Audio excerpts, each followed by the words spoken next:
Pranam, Jai Jinendra, everybody. Let's start with the prayers.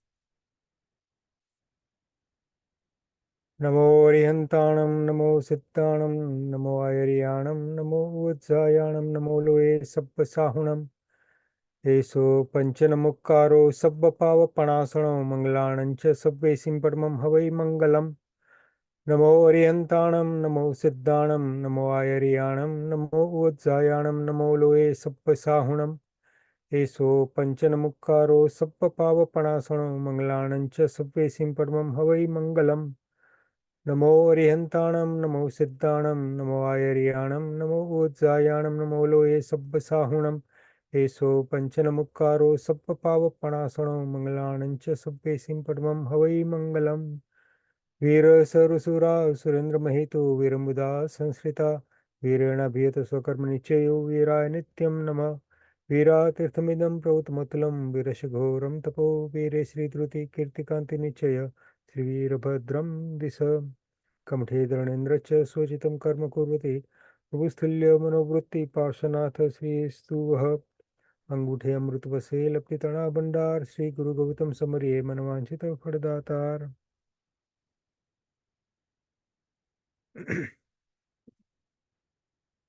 My apologies for not being able to conduct the class last week. There's some family bereavement that I had to attend. We'll carry on with this topic of Nav Tatva. I'm still calling it an introduction because we are basically laying some foundation for a deeper study as we go along. Let me just start sharing my slides.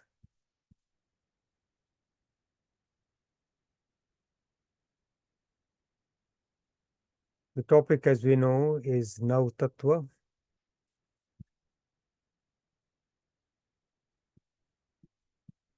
It's about the fundamental truths about ourselves and the reality that we live in, according to the teachings of our omniscient Tirthankar Paramatmas, Vitrag Aryan Devs, Nirgranth Guru Bhagwans, and the Jain scriptures.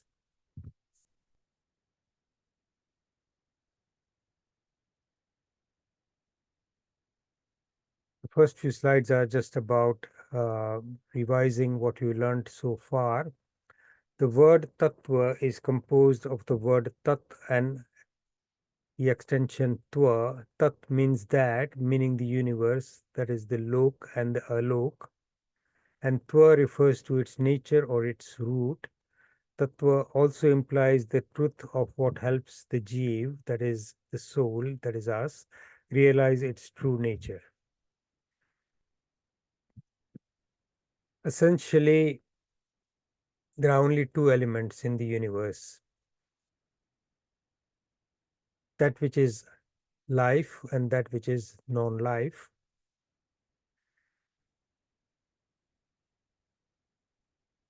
The elements that actually affect the Jeev in particular and the interaction of the Jeev, that is the soul, with karma and the nature of its bondage with the karma and the ultimate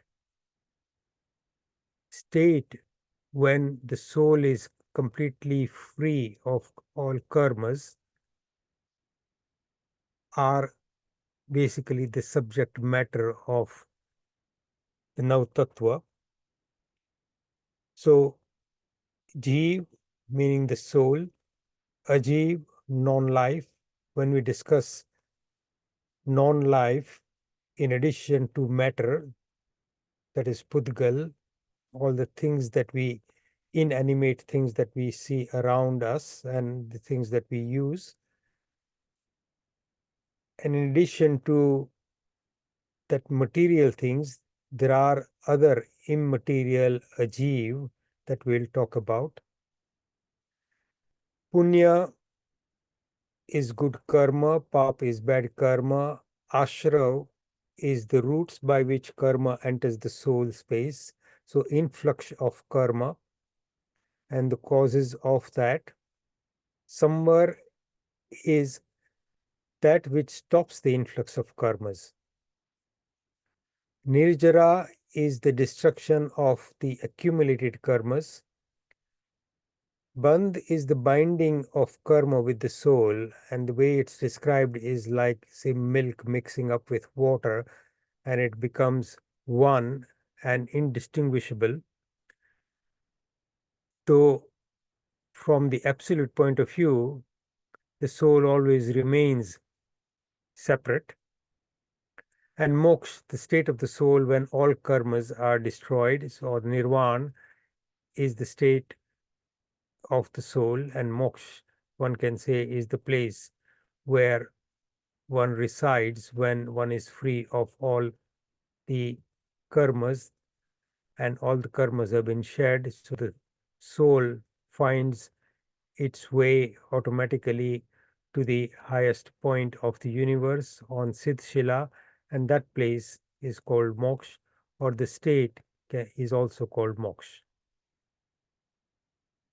The whole purpose of learning Nav Tattvas is to understand who we are, what influences, and what are the reasons for all the experiences that we have in the current life and in our transmigration into other lives. It also aims to answer the question of where we come from, and it also teaches us by making us understand the true nature of the soul, of where its ultimate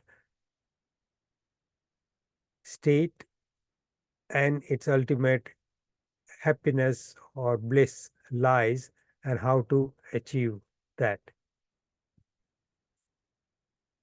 We also revised this particular effect of how the Nav Tattvas can be explained pictorially, and there's a very good metaphor here.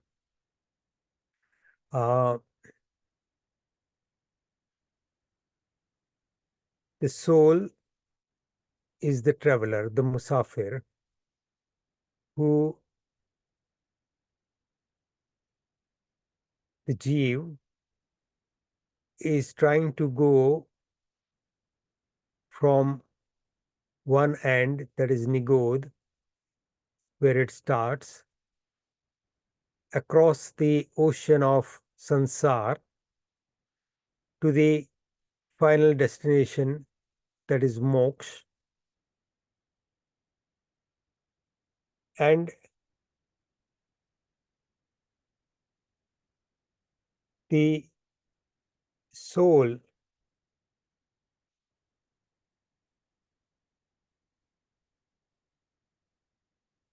is imprisoned in the body, and it has to use the body to achieve its ultimate goal of moksha.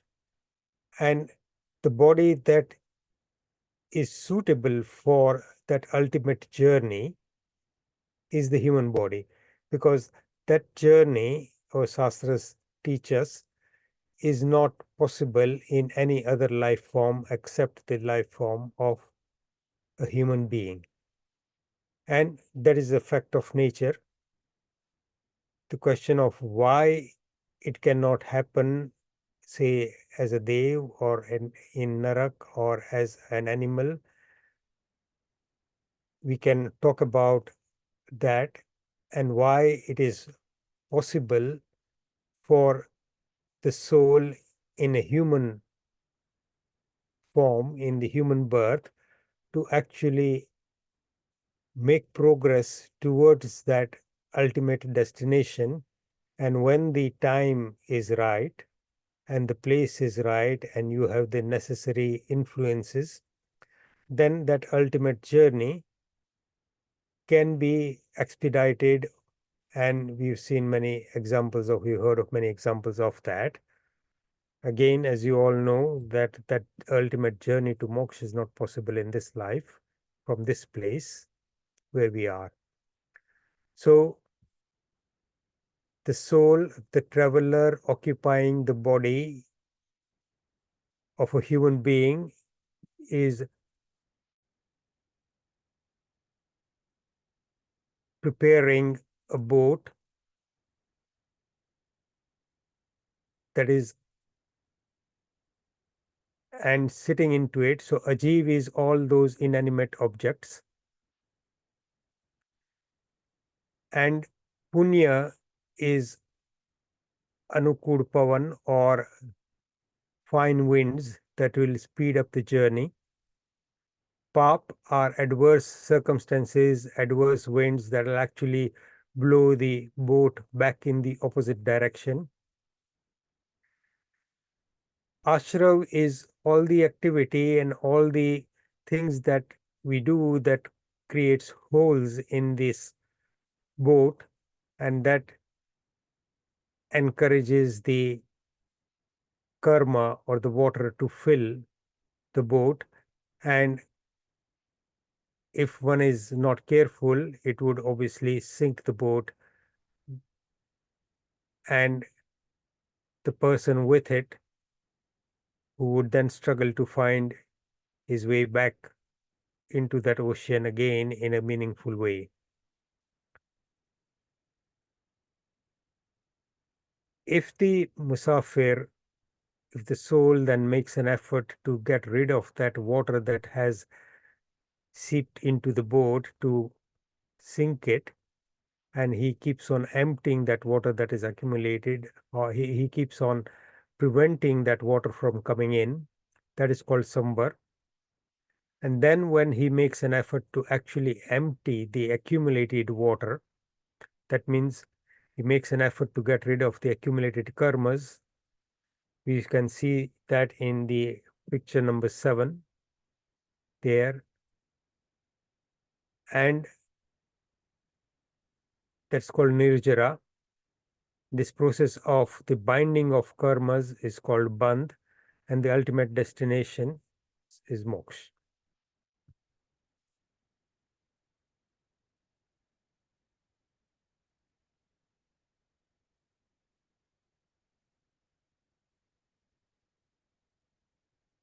The word jeev, or the concept of jeev, is looked at in many different aspects and from very many different points of view.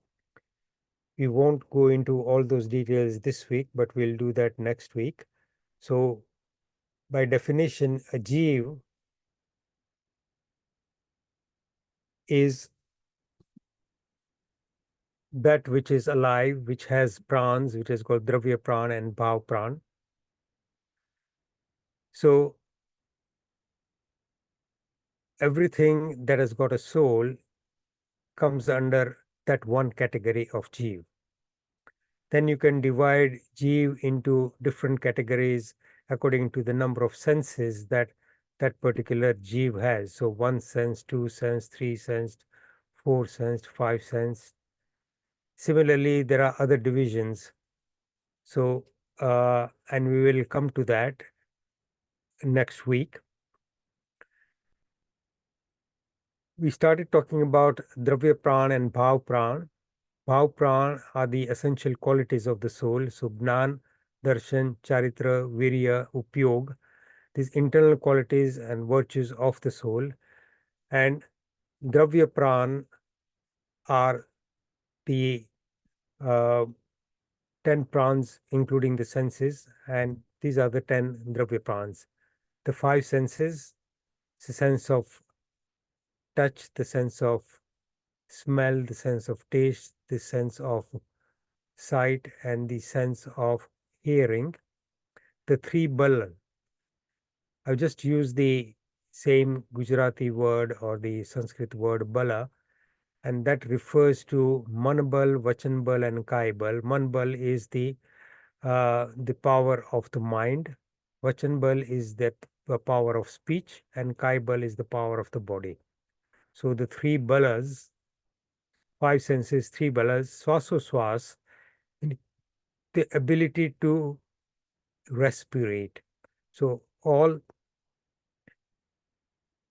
living beings have this ability to take in wind or air, to breathe, and breathe out to get rid of some of the other uh, toxins. And Ayushya is the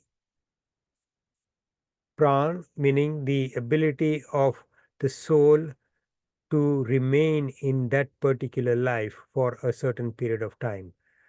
So our Ayushya may be, as a human being, 50 years, 100 years, 120 years in this time. It could be longer in other times, but all different organisms, animals, devs, narak, they all have a certain range of standard Ayushya karma during which the soul remains within that body. So these are the 10 Dravya Prans.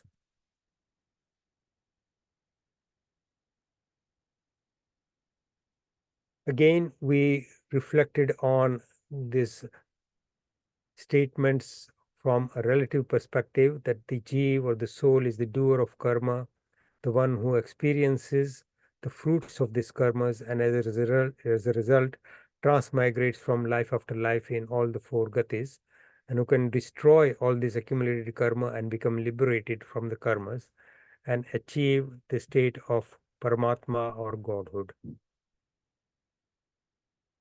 And from the absolute point of view, the soul is that which has the qualities of Gnan, Darshan, Charitra, Virya, which are its own virtues, and it is therefore the doer of these virtues and the one who enjoys these virtues.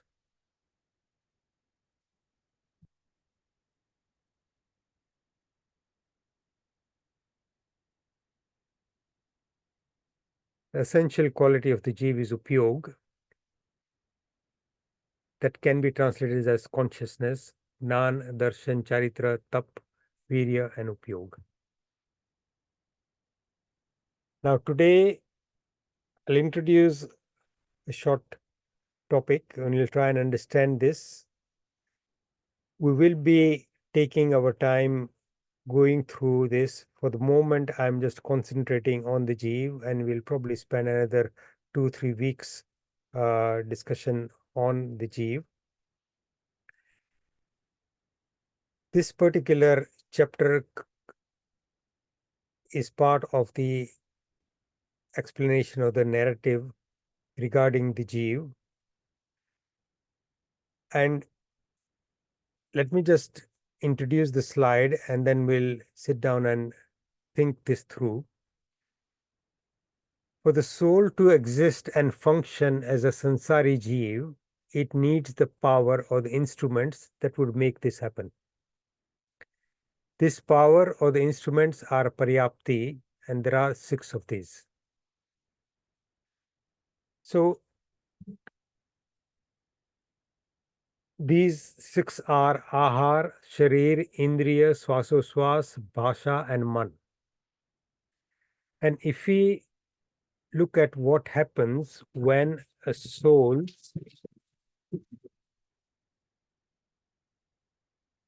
comes to a place where it is going to form another body,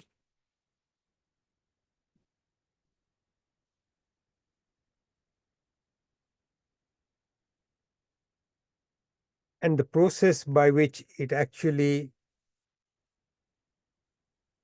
starts off the function of creating the body and everything that will be needed for that, and everything that will be needed to function in that particular body.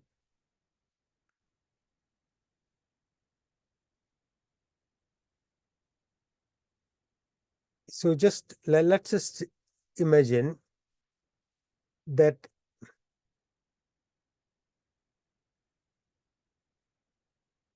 if a mother conceives a baby, say today, what that means is that a soul has entered the mother's womb, but the soul is not a completely free soul.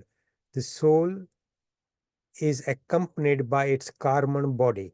So that is its basic instrument or template, which then dictates and translates what it is meant to translate, so that that particular soul karman body will start creating the physical body and all the senses and everything that are going to be associated with that particular life. So the soul comes along into a mother's womb, and from the moment it enters that place, with the use of its karman body, it begins to start using the necessary material, pudgal, to begin the process of feeding the body. That means accumulating items or material that will be suitable to grow the body. So not just that, to begin to feed and then discard the waste product. So all those basic functions of any life are then prepared in the first instances as soon as the soul enters that particular life. Sharir is the ability to form the body of the soul, that the soul occupies, and again using the right kind of material to do that. Indriya, the ability to create the senses, again using the right kind of material. Sasoswas, meaning the ability to use the appropriate pudgal to help the function of breathing. Bhasha, the ability to use the pudgal to communicate via sound, to communicate with sound, meaning the ability to use the necessary pudgal or material that produces sound to communicate. And man, the ability to use the appropriate material to create thoughts and to basically think. Now, it's obvious that if you're looking at different organisms, different life forms, then a one-sensed life form will only have the first four paryaptis, meaning its ability to utilize material for feeding, utilize the material for forming a body, utilize the material to form that one sense of indriya, of one sense of touch, and the ability to breathe. Okay. So ahar, sarir, indriya, and sasoswas, one sensed life form will have four paryaptis. A two sensed life form then has the ability to communicate with its other life forms similar to itself. So, Be Indriya, two sense life forms, would have, in addition to the first four, Bhasha Paryapti. For three sense life form, again, the ability to think is absent. So, they would also have the five Paryaptis. Four sensed life form would also have those five Paryaptis. In addition, there are five sensed organisms that do not have a mind. They are called asangani panchendriya. So again, they would not have the ability to think. And then finally, sangani panchendriya, so those five sensed beings with the ability to use the necessary pudgal to form thoughts, those are sangani panchendriya. So an ekindriya jeev would have the first four paryaptis. Beindriya, Teindriya, Chaurindriya, and Asangni Panchendriya would have the first five paryaptis, and only the Sangni Panchendriya, that with the mind, five sensed organisms, so human beings, five sensed animals that we see around us, Dev and Narak, all those will have the ability to form thoughts.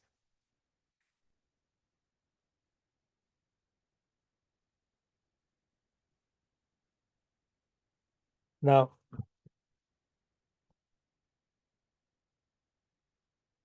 with that introduction, I'm going to stop sharing now. You can always open this slide back up again. Let us just sit down and try and understand this.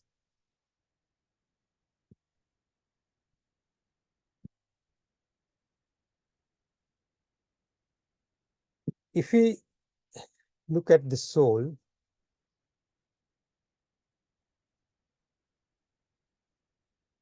in its free state in moksha, the soul does not have any encumbrance of karma. That means in that state it is completely free of karma. Therefore, it does not have any encumbrance of a body and everything that goes with it. And therefore, in its free state, all its natural qualities of eternal happiness, eternal peace, complete omniscient knowledge, and absolute power are all manifested. That means there is nothing obstructing all the qualities of the soul from expressing themselves to the fullest. But in that state, the soul is completely immaterial, so not visible to us through the use of our eyes.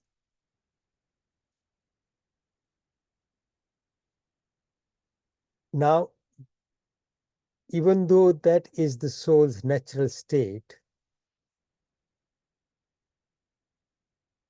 the soul's beginning is in Nigodha, where just by the way nature is designed, we all start our journey with a full accumulation of a massive burden of karmas that keeps us in Nigodha. That means there is very minimum level of life that is experienced through that huge burden of karmas. At some stage, the soul escapes that Nigodha. When one soul goes to moksha, then a soul escapes that Nigodha and starts its journey into the cycle of other life forms to slowly make its way upwards towards progress. Now, every time a soul then moves from, say, the first time it moves from Nigodha to take up, say, a one-sensed life form, the karmas that are attached or that enveloping the soul or within the soul will start the process of creating that particular life. So the karma Budgal is the most powerful one, and then it directs, basically it's a template which then directs the use of all the other materials to form the ability to eat, the ability to form a body, the ability to then breathe for that body, the ability for that body to then uh, communicate, and all those things. And ultimately, if the soul is um,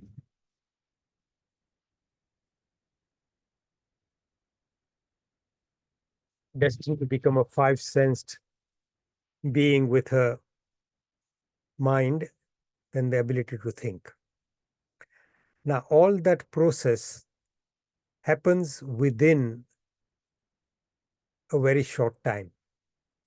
Now, sometimes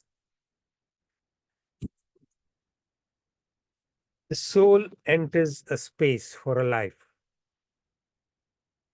for which it's destined, but does not always complete the full process, which will then result in its birth in that particular life. So, for example, it says here that કોઈ પણ જીવ આહાર, શરીર અને ઇન્દ્રિય આ ત્રણ પર્યાપ્તિઓ પૂરી કર્યા વિના મરે નહીં. Meaning, every soul that enters that particular space for that particular life will start the process of seeking the food and utilizing the material for the food. It will start forming the body and it will start forming the particular indriya, meaning 1 sense, 2 sense, 3 sense, 4 sense, 5 sense. But it may not complete the process and it may not get to the point of actually creating the ability to breathe and to survive. So a life may end at that point, and that soul then moves on to another life. So it says, કોઈ પણ જીવ આહાર, શરીર અને ઇન્દ્રિય ત્રણ પ્રાપ્તિઓ પૂરી કર્યા વિના મરે નહીં. But if we have our full complement of that life, then the whole body will be formed, the whole abilities of the 5 senses and the mind will be formed, and the child will continue to progress in the mother's womb until it is born. And then with the Ayushya that it has come with, it will continue to live the life, and according to its karmas, its experience of happiness, unhappiness, spiritual progress or lack of it, and further emancipation or deterioration according to the pap and punya, all that cycle starts for that particular life. And with the choices that we make, then the experiences in future lives are determined. So just concentrating on the Nav Tattvas, the Tattvas related to the Jeev. So Jeev, Ashrav, meaning attraction of the karma, Samvar, the ability to block the influx of karmas, Ashrav, the influx of karma, Samvar, the blockage of the influx of karma, Nirjara, getting rid of the karmas, Bandh, the accumulation and the association of the karma with the soul for its complete fruition for in the future, and then ultimately the moksha, meaning complete liberation. So all these elements are constantly going on for us as human beings, and in this state where we are beginning to understand the influences on our lives, progress begins with, first of all, understanding. It then begins with the ability to look at ourselves and reflect on what is going on inside in the light of that knowledge of who we are, and then modify what is going on within ourselves. And that is ultimately what all this is trying to teach us.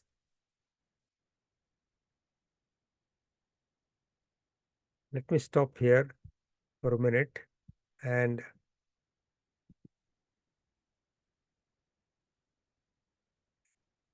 ask anybody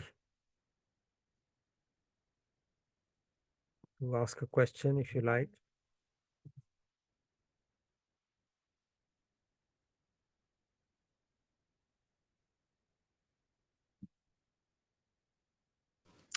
જય Jinendra Ajitbhai. Hey, Janendra. તમે અસંગના ને સંજ્ઞા સંજ્ઞાનું સંજ્ઞી ને અસંજ્ઞી. હા, સંજ્ઞી ને એનું જરાક સમજાવો ને, with meanings would make understand. Okay, કોણ બોલે છે? Sorry, Bhavna. Bhavnaben. Okay, thank you. સંજ્ઞી એટલે with mind, અસંજ્ઞી એટલે without mind. Now the ability to think is something that we all have. We form thoughts, we process thoughts, we make plans. So we are functioning on that ability, and the mind is like a sense. It has the ability to use particular Pudgal called Manovargana to form those thoughts, and that particular ability is the highest state of development, and it's only available to five-sensed organisms, but not all five-sensed organisms. So there are life forms which have got five senses but do not have a mind, asangni. All devs, all narak, and all and the Sangani five-sensed human beings and Sangani five-sensed Thiriyansh would have the ability of the mind. Now, if you look at the other organisms, say one-sensed, two-sensed, three-sensed, four-sensed, they react by instinct. They follow certain set patterns, and even though they appear to be very clever in many instances, they are not a function of a thinking brain or a thinking mind, basically. Apologies, the brain and the mind are not synonymous. So, but we use the two in common language sometimes. Does that help, Pavna Ben? Little bit. Thank you. I think once we. If you just tell me what exactly is it that you are. Can you give an example? Who would be us? Animals? No. Because they do have a. Yes, they do have a mind, they do have a thinking, they have. So, asangni. So say all one-sensed, two-sensed, three-sensed, four-sensed life forms, insects, etc., are asangni. Yes. Say a five-sensed animal like a dog or a cat or a lion or a dolphin or a whale or any of those five-sensed animals that you see, more or less, they are all sangni. Asangni five-sensed life forms, there are examples, but it's not something that I suspect we would have any experience of. Unless, Bharat Bhai, do you have some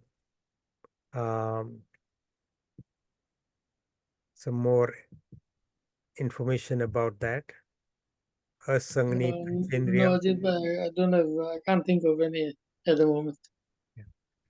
A lot of this would actually be covered under Jeev Vichar, which is something that you would probably need one of our Pandit teachers to teach us all. પ્રણામ Ajitbhai, just ખાલી આમાં little અમે જયારે class કરતા હતા ત્યારે કહેતી હતી કે અસંગનીનું મન એટલે લાઈક ફોર એક્ઝામ્પલ એમણે કીડીનો એક્ઝામ્પલ આપ્યું હતું કે કીડી ઓલી સુગર જોઈને એની પાછળ જાય, એની પાછળ ઘણી બધી કીડીઓ જાતી હોય. આપણને લાગે કે આ કીડી કેટલી લાઈક ક્લેવર છે, પણ જો એનો રસ્તો કઈક તમે બીજી બાજુ વળાવી દો ને તો એ લોકો શુગરને બી ભૂલી જાય છે.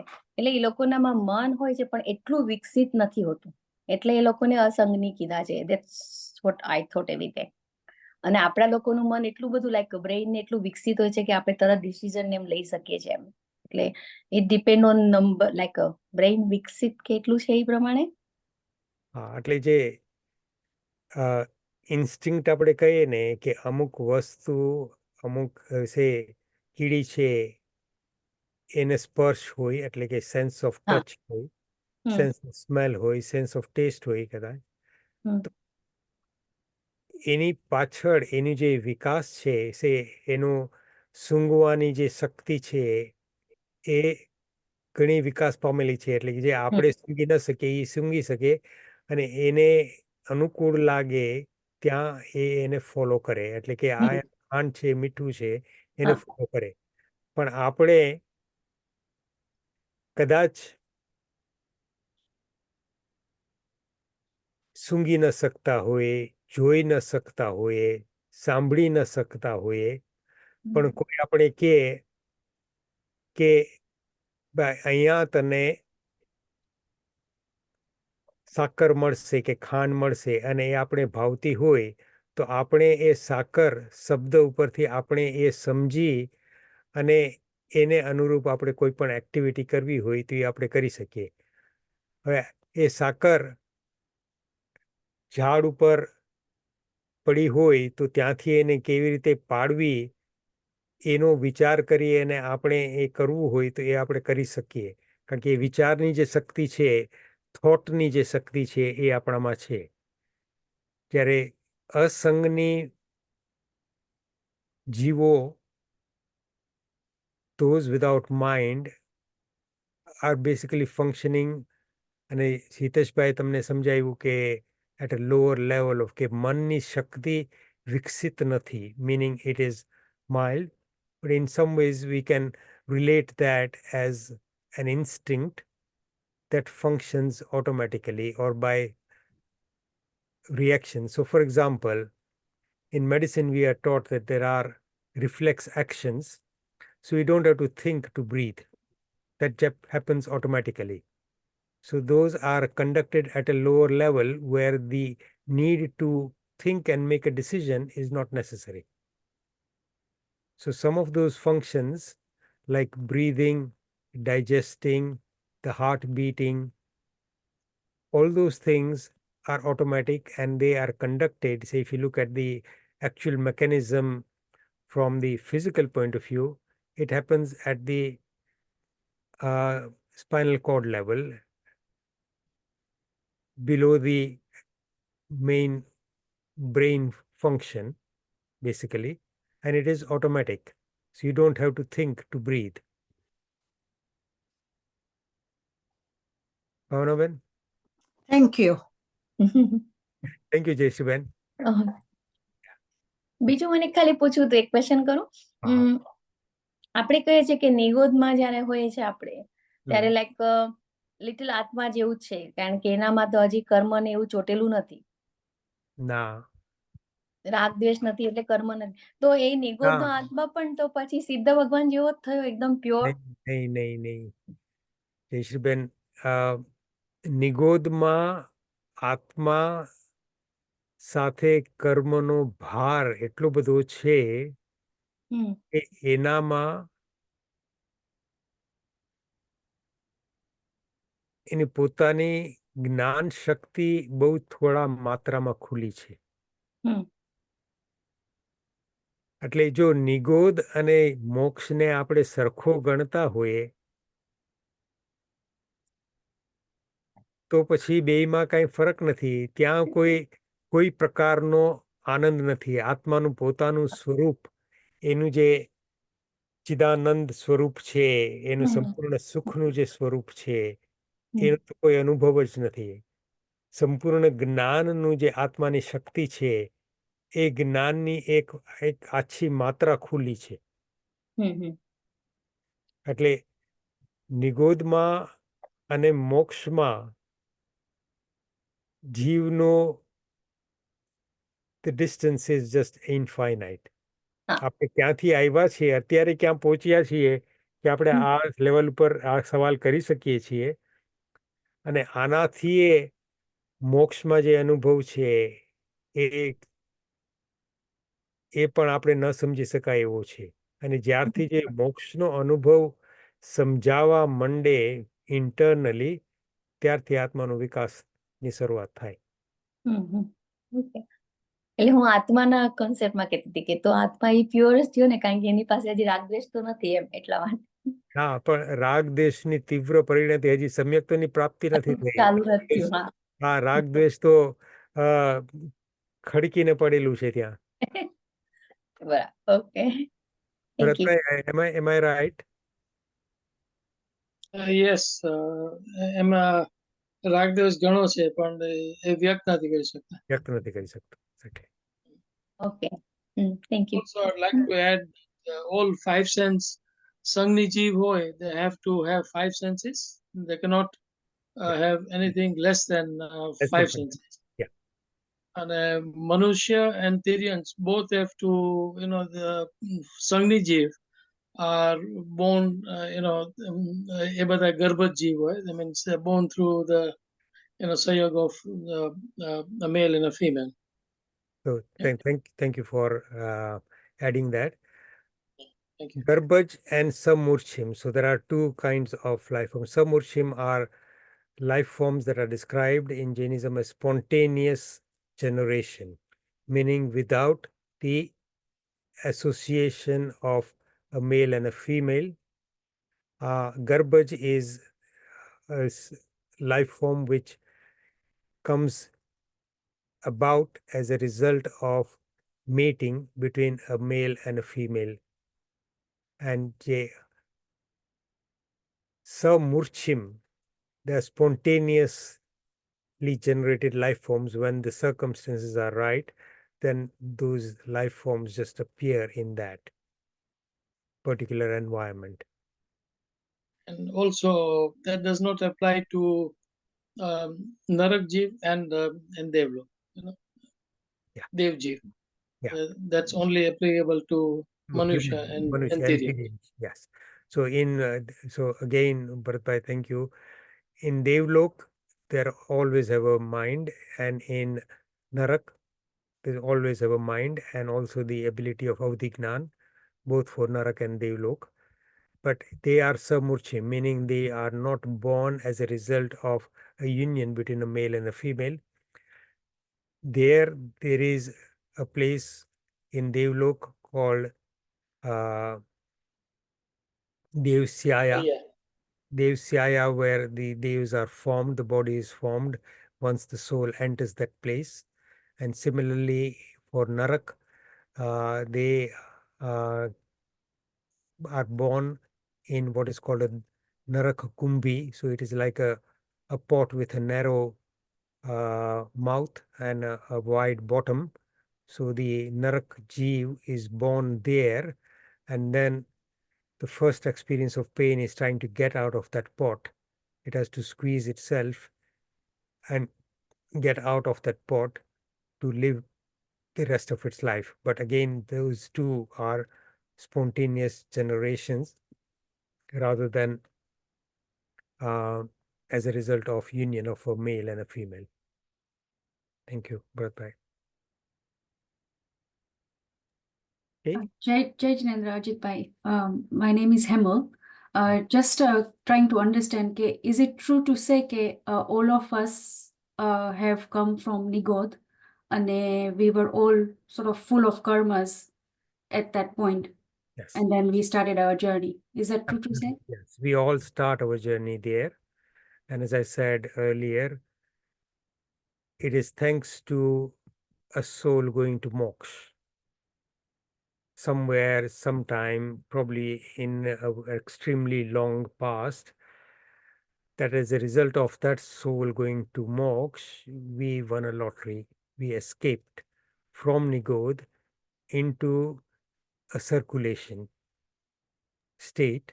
So in Nigod, we are in that type of Nigod, we are constantly entrapped there, and we are not in any circulation. So in Nigod, the soul occupies a body with a huge number of other souls, the same body. They live together and die together, and their lifespan is extremely small. So from that state, the soul escapes and comes into what is called a Vyavhar Rasi, meaning circulation. So the origin of all of us is from the Avyavahar Rasi of Nigod. Then we come into Vyavahar Rasi, and from that point onwards, our development begins. And it may take a huge amount of time for us to then get to a more developed state. So us being here today or in this life as human beings with this ability has actually been possible because of the accumulation of huge amount of punya karma and a lot of blessings from our Tirthankar Bhagwans, our Aryan Paramatmas, our Guru Bhagwans, and slowly we've managed to make some changes in our thought processes and our feelings to accumulate enough punya karma to get to this stage. Doesn't necessarily mean that we will stay in this state of development. We may quite likely go up and down and go back into a one-sensed life form as well.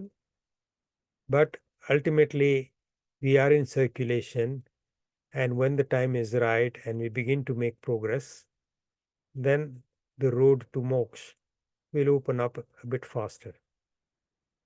Thank you.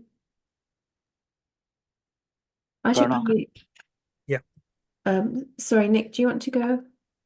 With your Yeah. question? Why don't you go and I can talk afterwards, yeah? Okay. I've received a question from Hina. She's asking, can a human soul, due to karma, go back to Nigod? Yes. Simple answer, but Nigod in the Vyavahar Rasi, meaning once you escaped that trap of non-circulation, the moment you enter circulation, you are there in circulation. So you may go that far, and it's difficult to know. I mean, there are probably examples of how long one can spend there, but then one is not dependent on another soul going to moksha at that point to escape from that position either. So from in the first step, we are always dependent on somebody going to moksha and winning that lottery. Bharatbhai, am I right? Yes, that's correct. Yeah. So yes, we can go back, and it is not impossible, and it is something that for us to think about very carefully, that what are the things that will actually push us back. And if we look at the example of Bhagwan Mahavir's life, we describe the 27 major lives, and as we have said before, there are a huge number of minor lives that Bhagwan Mahavir's soul spent a very, very long time in those minor lives, existences. Okay. Thank you, Ajitbhai. Nick, do you want to go ahead with your question?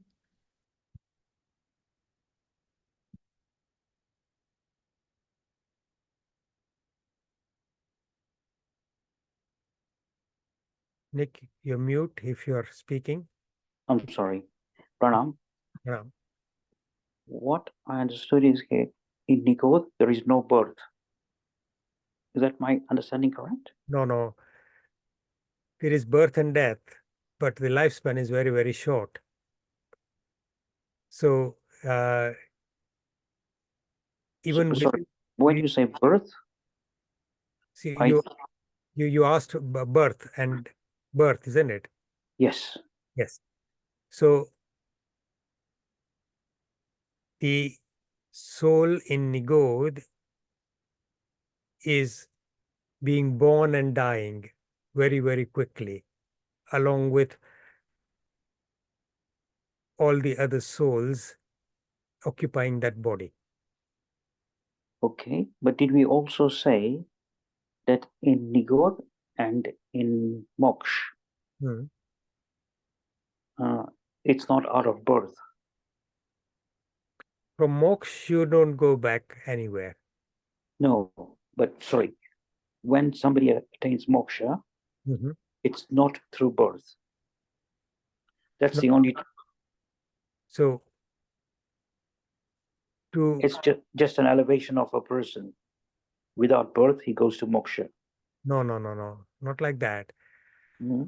So let's just go through a process by an example. Okay.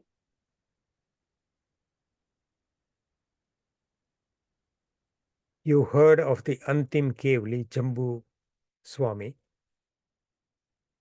He was the last person from this Bharat Kshetra in this particular time cycle to go to moksha. After him, nobody else has gone to moksha. Okay. Before him, during Bhagwan Mahavir's time, there were many souls who had become monks and had achieved Keval Gnan and then went to moksha.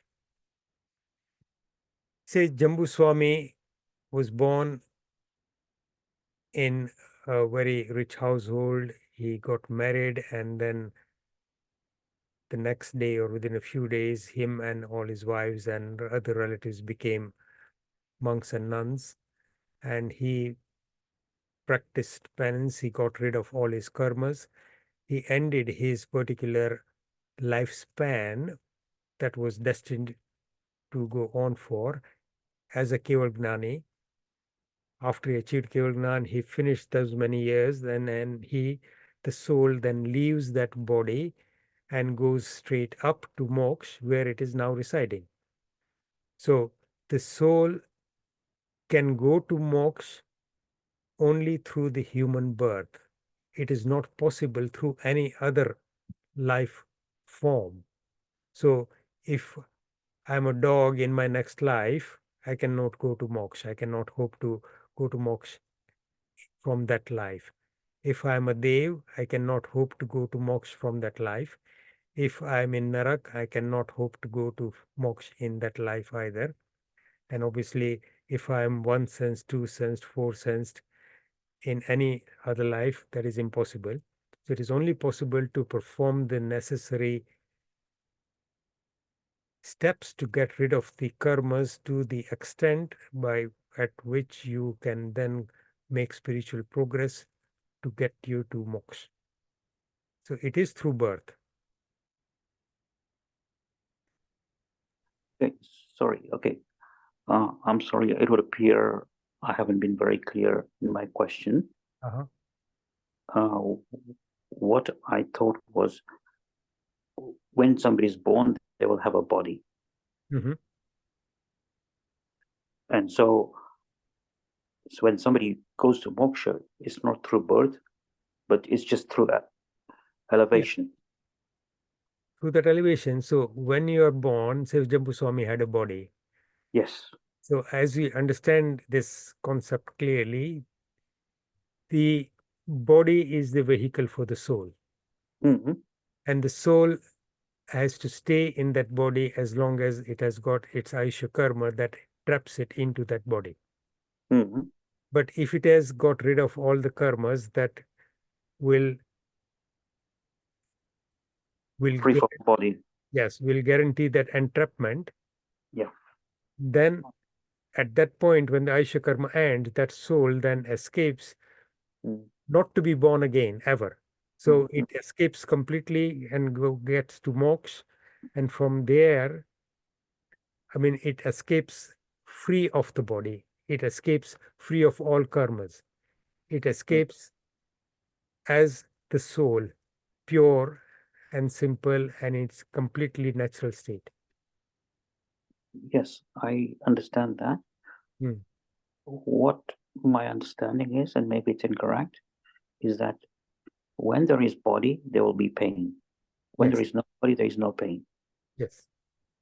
And so what we're saying is that birth or body only derives from a birth. Yes. Yeah. So did I misunderstand you when we said, okay, in Nigodh, there is no birth? Or Nigodh is not out of birth. It just happens. You see, the nature of our existence. So, I mean, in some ways, if you want to look at this from certain terms that we may be more familiar with, say, for example, the source of all souls is Nigod, and Nigod is everywhere.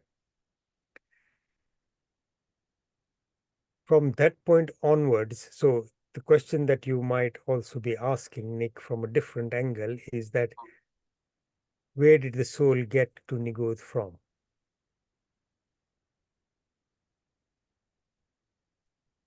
Does that, so if the soul, yes, that might have been a thing after reflection. It didn't cross my mind at the moment, but yes, how did the soul begin its journey? So I think the root of your confusion is that this idea that if the soul was in Nigod or has been in Nigod, where did it get to Nigod from? Yeah. But Okay. yeah, that's in a nutshell you've put it here. Yeah. So the first point is that was it born in Nigod? And so your question of the soul goes to moksha and doesn't get born again ever. The soul starts in Nigod, but not as a result of a birth from somewhere. That is the soul's natural state for all of us from the beginning. That is the way nature is designed. There is no if about it. But for example, if you go back to some other fundamental explanations, and this is where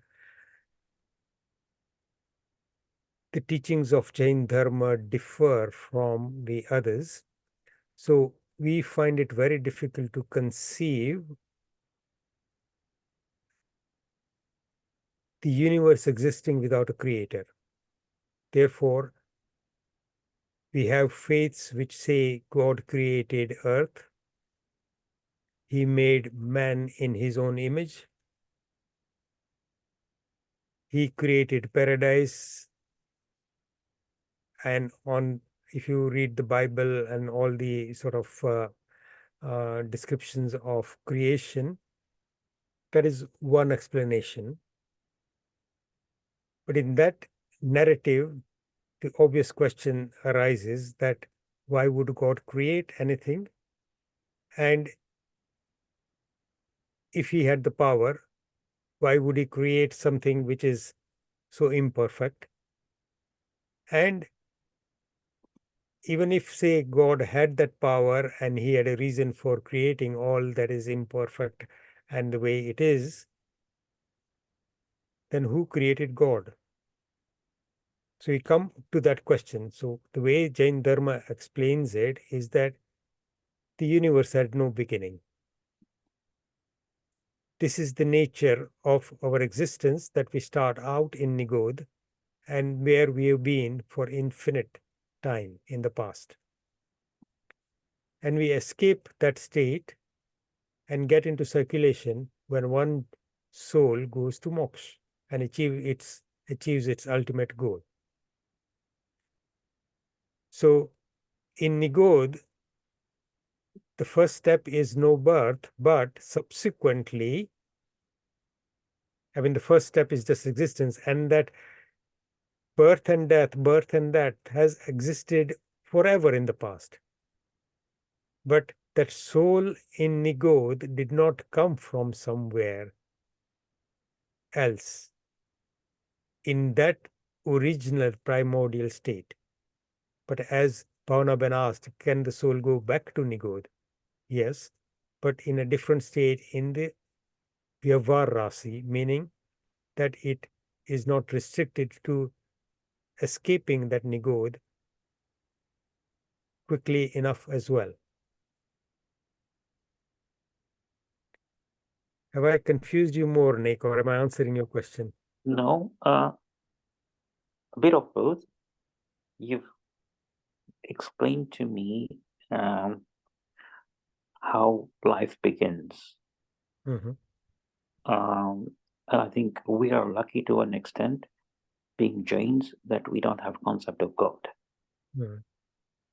And that way we can understand what we're talking about now. And things like what you mentioned, why would some people be in a better position than others if God was there? And especially like the Christians do not believe in reincarnation.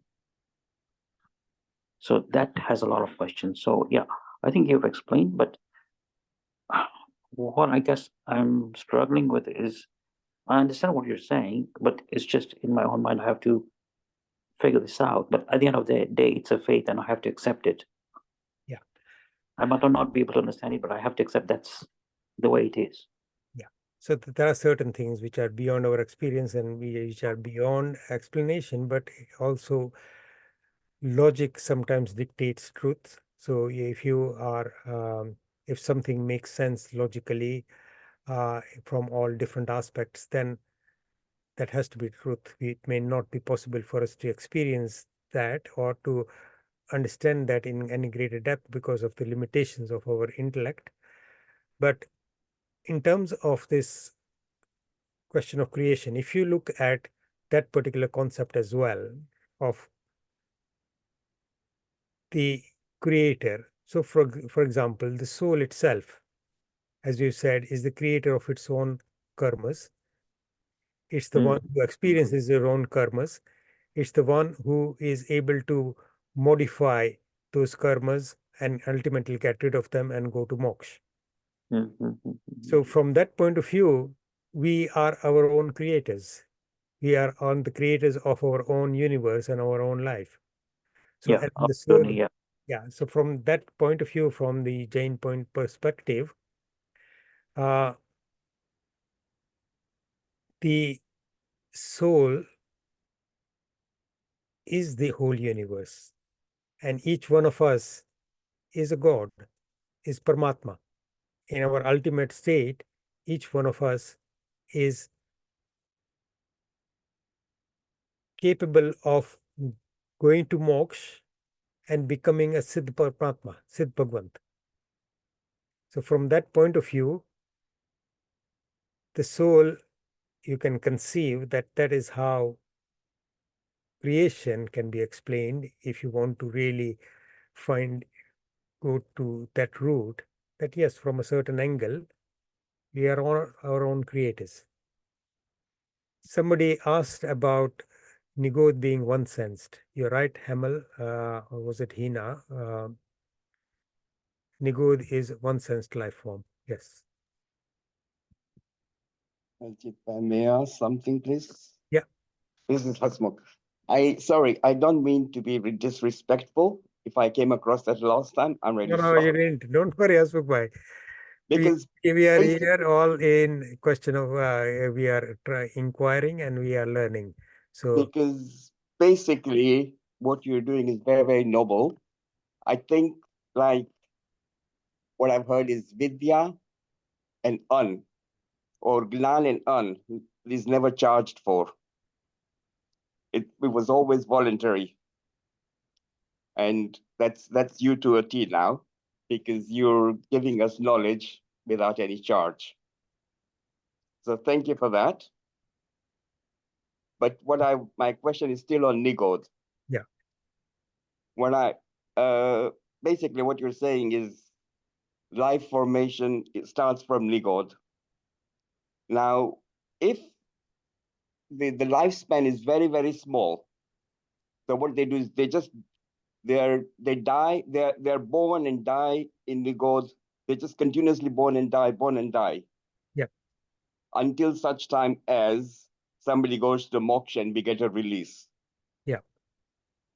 Now, what you're saying is we get a release.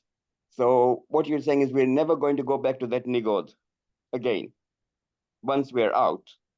We may go back to Nigod, but we are not restricted in that circulation and further progress from Nigod to other life forms. But before we escape it for the first time, there is no way out. So what we're saying now is there are two Nigods then, one in Veva Rasi and one in Aveva Rasi. Exactly, yeah. So there are two Nigos, in one in Veva Rasi, one in Aveva Rasi. Yeah. So we can, so basically we are never going, we are right throughout our life, we are never going to go back to Aveva Rasi now because we've come out of that. Yeah, that's correct. So is that Nigod in Aveva Rasi and Veva Rasi one and the same? One.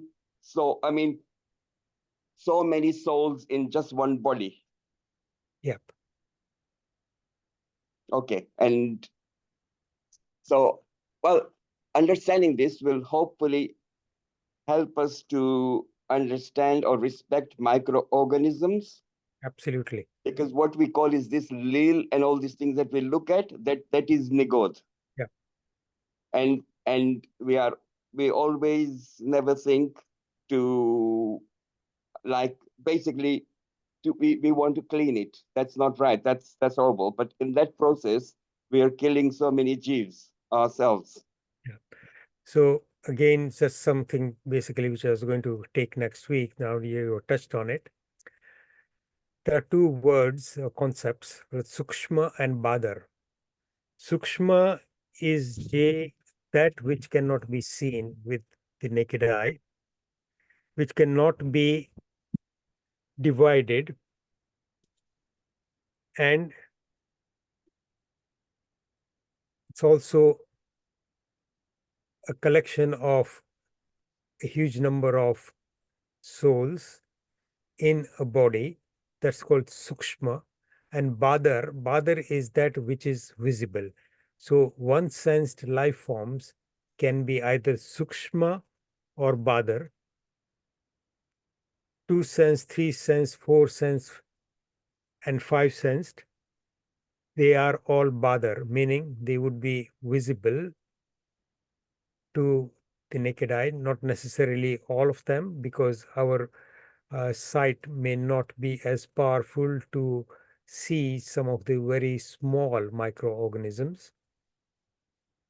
But all that has got a form that can be detected is badar, and sukshma is that which cannot be actually seen in that respect. It cannot be divided, it cannot be cut with any kind of instruments.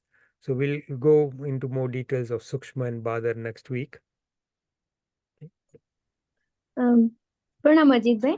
પ્રણામ. તો એનો અર્થ એમ થયો કે બધા જ એક કેન્દ્રીય like પૃથ્વીકાય અપકાય વાવકાય દેવકાય એ બધા જ સૂક્ષ્મ અને જે આપણને દેખાય છે એ બાદળ નિગોદ થયા વ્યવહાર રાશિના, એવું થયું? નિગોદ થયા એવું નહીં.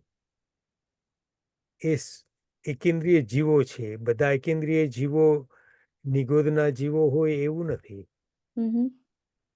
વનસ્પતિકાય છે, ઝાડ છે, એ આપણે પ્રત્યક્ષ દેખાય છે, એના પાંદડા દેખાય, ફૂલ દેખાય, ફળ દેખાય, એ બધા એકેન્દ્રીય જીવો છે. અને એ જીવોનો સમૂહ નથી.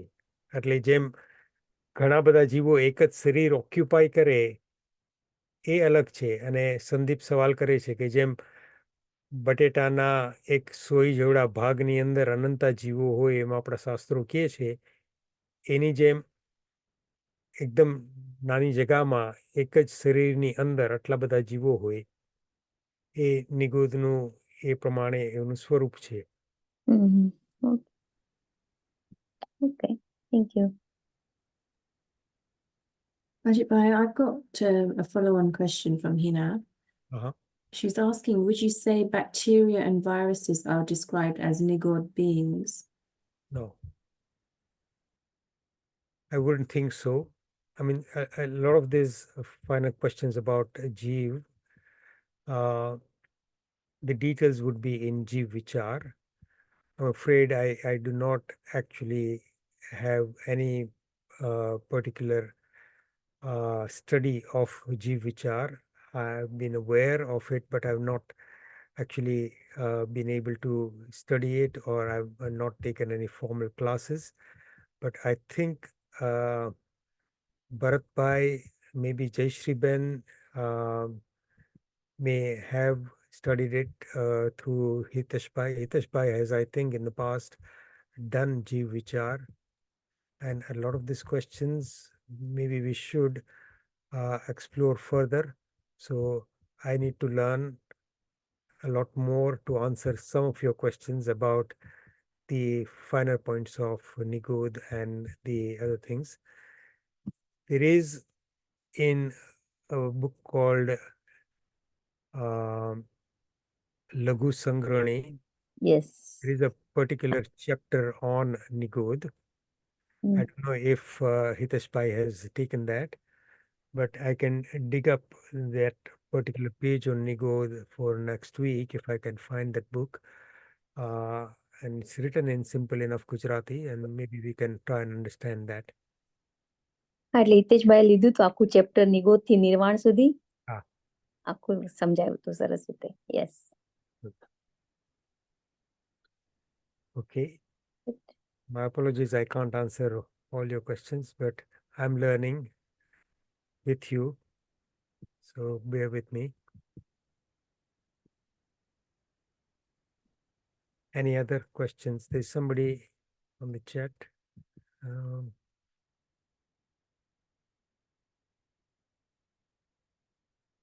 I think I've answered. Okay.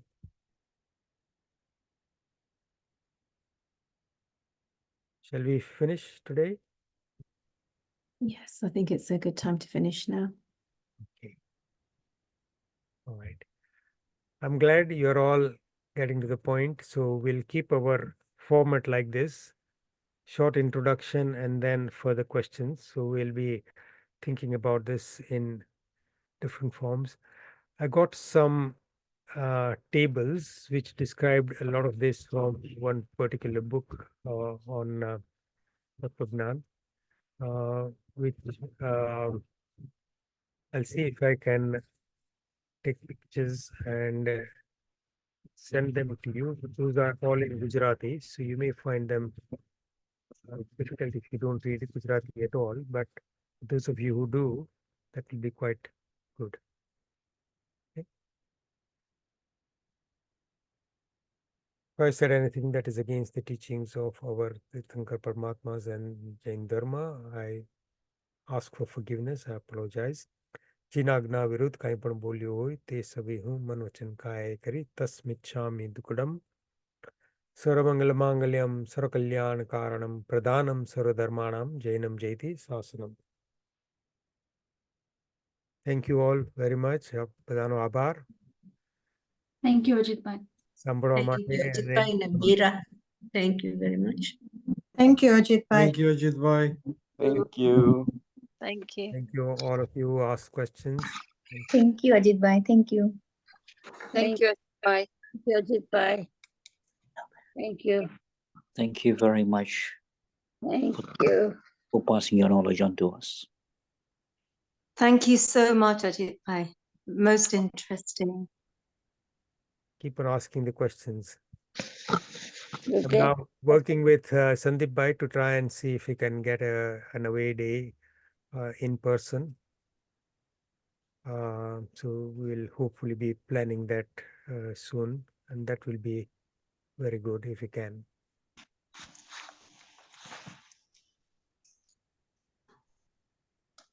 Okay. Thank you very much. Thanks, Sandeep Bhai. Okay.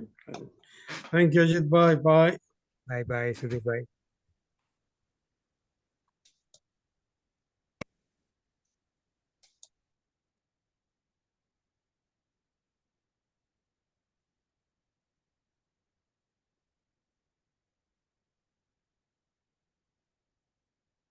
Okay, Meera, Kavit, shall I take your leave? Yes, that's fine. Thank you, Ajitbhai. We'll see you next week. Thank you all very much. Thank you. Yeah, thank you for your hard work and for managing this.